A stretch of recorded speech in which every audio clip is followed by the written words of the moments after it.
In this video, we're going to look at how to manually enter data into ChemPoint. I'm using ChemPoint Standard, but you do it the same way in ChemPoint Professional. Hopefully, you won't have to do this. Hopefully, you'll be able to import your data from the lab, but if you have to do it manually, we've tried to make this as easy as possible. Preparation is the key. The first thing you want to do is go to the Parameter Groups view.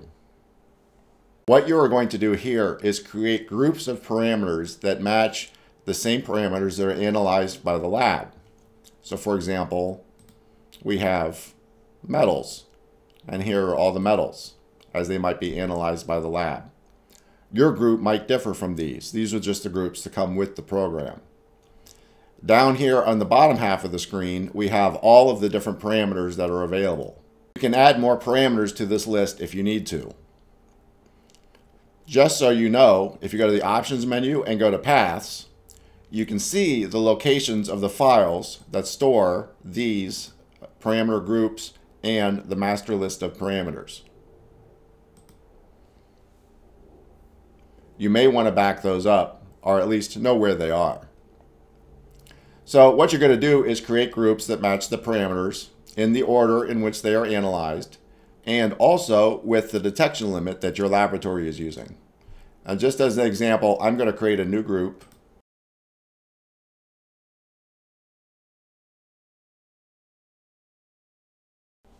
And now I'm going to add parameters to the group. And I do that simply by double-clicking parameters from the master list.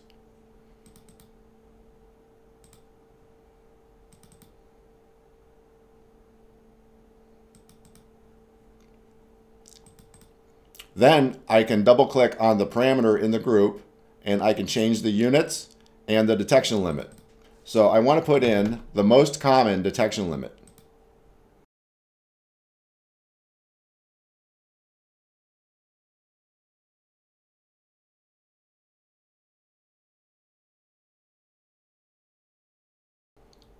I'm just making up numbers. These may not be realistic.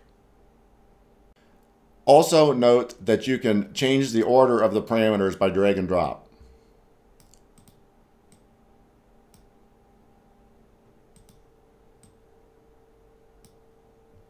You want to put them in the same order in which they are analyzed. This will make your life easier when you go to actually enter the data. So this is kind of the hard part. Once you've set up your groups, entering the data is not too bad. Here's what I'm going to do next. I'm going to go to the sampling event view, and I want to create a new sampling event.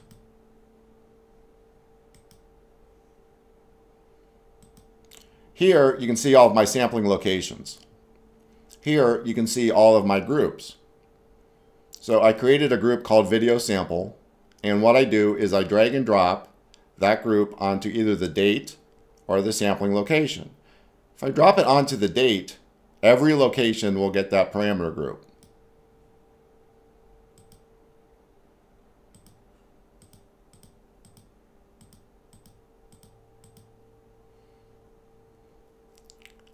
I can also drop it onto just an individual. I will do that with metals, just as an example.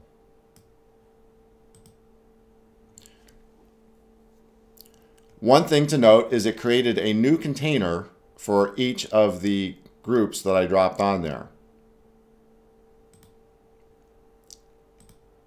If I wanted to, I could also drop an individual parameter into a container like that.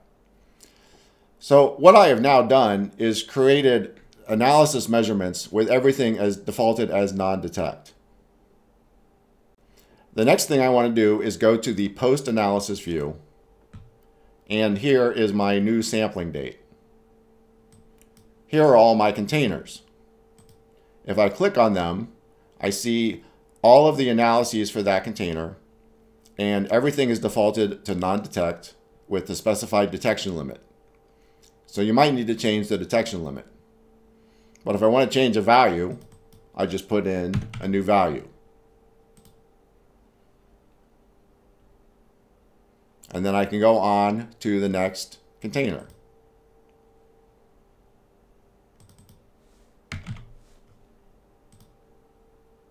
I also can change the detection limit and these other values.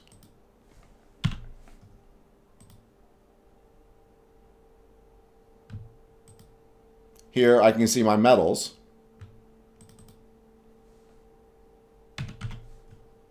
I can change those values as well.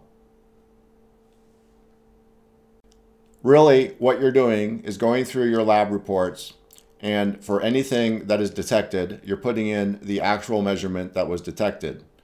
And for anything that does not have the proper detection limit, you're going in and you're changing the detection limit. It's much easier than typing in each individual value.